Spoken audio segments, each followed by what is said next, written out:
अयोध्या के राम मंदिर चंदा चोरी मामले की जांच कर रही एसआईटी की टीम ने राम मंदिर परिसर पहुंचकर जांच को और सबूतों की कड़ियां जोड़ने का प्रयास किया है। यह दूसरा मौका है जब एसआईटी मंदिर परिसर पहुंची है। एसआईटी ने खास तौर पर चढ़ावे की गिनती करने वाले कक्ष की पड़ताल की। वहीं पुलिस को इस मामले में आरोपी अविनाश शुक्ला की 24 घंटे की रिमांड मिल गई है। पुलिस ने अविनाश शुक्ला की 48 घंटे की रिमांड मांगी थी, लेकिन कोर्ट ने 24 घंटे की रिमांड मंजूर की है। वहीं इस केस में फैजाबाद बार एसोसिएशन ने राम मंदिर चंदा चोरी मामले में सीधे तौर पर चंपत राय, अनिल मिश्रा और गोपाल राव के खिलाफ एफआईआर दर्ज करने के लिए पुलिस को तहरीर दे दी है। बार एसोसिएशन का कहना है कि राम मंदिर आंदोलन से उनका सालों पुराना नाता है, इसलिए जनहित में जो भी तथ्य सामने आएंगे उन्हें कानून के दायरे में लाना उनका दायित्व है। वकीलों के संघ ने आशंका जताई है कि दान, आभूषणों और संपत्तियों के प्रबंधन में भारी अनियमितताएं हुई हैं। बार एसोसिएशन ने पूरे मामले की निष्पक्ष सीबीआई जांच की मांग की है। बार एसोसिएशन का कहना है कि राम मंदिर आंदोलन से उनका दशकों पुराना जुड़ाव रहा और जनहित में सामने आए तथ्यों को कानून के दायरे में लाना उनकी जिम्मेदारी है। संघ का आरोप है कि दान, आभूषण और अन्य संपत्तियों के प्रबंधन में कथित अनियमितताओं की आशंका है, इसलिए पूरे मामले की सीबीआई जांच कराई जाए और यदि आरोप सही साबित हो तो दोषियों के खिलाफ कड़ी कानूनी कार्रवाई भी होनी चाहिए। यहाँ पर अभी हम लोगों ने अपने संघ के निर्देश के अनुसार जो है यहाँ पे थाने पर कापी दे दिया गया है। कापी की उन्होंने एक अपनी जो जन सुनवाई की पर्ची होती है उन्होंने पर्ची भी दे दिया। तहरीर हमारी यहाँ पेंडिंग है। अभी उन्होंने कहा बताया कि हम अभी जीडी को कायमी पे रखकर करके आपको जीडी की कापी देंगे। हम अब तो एफआईआर दर्ज करें ना करें उनकी मर्जी है, नहीं करेंगे हम आगे अपनी कार्रवाई करेंगे। आगे क्या कार्रवाई करेंगे? अब एसएसपी साहब को प्रार्थना पत्र देंगे नियमों के अनुसार, नहीं करेंगे तो हम कोर्ट में जाएंगे।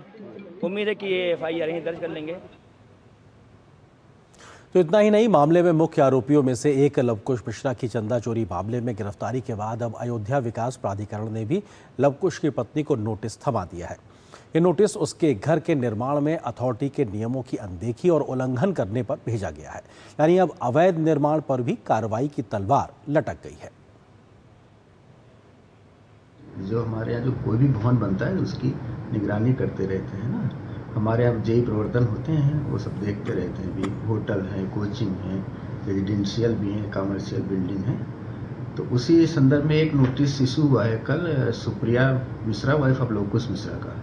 नोटिस इशू हुआ है कि आपका निर्माण जो है वो हमारे जो प्राधिकरण का एक्ट है उसके विरुद्ध प्रतीत होता, तो कृपया अपना जवाब दाखिल करें।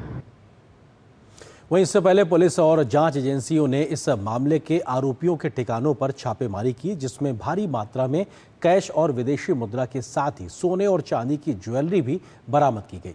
आइए आपको सिलसिलेवार तरीके से बताते हैं कि किस आरोपी के पास से जांच एजेंसियों को क्या क्या मिला है। आरोपी लवकुश मिश्रा के ठिकानों से 14,25,000 रुपये कैश बरामद किए गए। आरोपी अनुकल्प के ठिकाने से 16,82,000 से ज़्यादा की रकम जांच एजेंसियों ने बरामद की है। आरोपी अविनाश शुक्ला के ठिकानों से अब तक 20,39,000 से ज़्यादा रकम बरामद की जा चुकी है। इसके अलावा अविनाश शुक्ला के ठिकाने से 1,121 अमेरिकी डॉलर भी बरामद किए गए हैं। करुणेश पांडे के ठिकानों से 18,07,000 से ज़्यादा रुपए बरामद किए गए, जबकि रमाशंकर मिश्रा के ठिकानों से 7,32,000 रुपये बरामद हुए। रमाशंकर यादव, जिसे टिन्नू यादव के ठिकानों से 1 लाख रुपये अब तक नगद बरामद किए जा चुके हैं। पुलिस और एसआईटी की जांच जारी है और जांच में सोने और चांदी के जेवर भी बरामद हुए हैं। सूत्रों की माने तो निवेश से जुड़े कुछ दस्तावेज और बैंक रिकॉर्ड की जांच भी जांच एजेंसियों के हाथ लगे हैं। अब तक जांच एजेंसियों ने 11 ग्राम सोना बरामद किया है, जबकि 375 ग्राम चांदी भी बरामद होने की जानकारी अब तक सामने आ चुकी है। जांच एजेंसियां अब हर एक दस्तावेज को खंगाल रही हैं ताकि ये साफ हो सके कि आस्था के नाम पर आप इस पैसे का इस्तेमाल कहां कहां किया गया था। अब जांच एजेंसियां ये बताने में भी लगी हुई हैं कि बरामद नकदी और संपत्ति का स्रोत क्या है, इनका इस्तेमाल किस उद्देश्य से किया गया और क्या इनका संबंध राम मंदिर दान के प्रकरण से है। वहीं दूसरी ओर बार एसोसिएशन की तहरीर के बाद इस पूरे मामले का कानूनी और राजनीतिक पहलू भी और अधिक चर्चा में आ गया है। अयोध्या में राम मंदिर से चंदा चोरी के 8 आरोपी अभी जेल में हैं। पकड़े गए 8 आरोपियों में से 6 आरोपी वाराणसी की सैनिक सिक्योरिटी सर्विसेज के कर्मचारी हैं। इस सुरक्षा एजेंसी को ही भारतीय स्टेट बैंक की तरफ से मंदिर में हाउसकीपिंग और चंदे की गिनती के लिए स्टाफ के रूप में तैनात किया गया था। अयोध्या के राम मंदिर में चंदा चोरी के आरोपों का ये मामला सुप्रीम कोर्ट में पहुंच चुका है। सुप्रीम कोर्ट में इस मामले को लेकर याचिका लगाई गई है, जिसमें मामले की जांच यूपी पुलिस की एसआईटी के बजाय सीबीआई से कराने की मांग की गई है।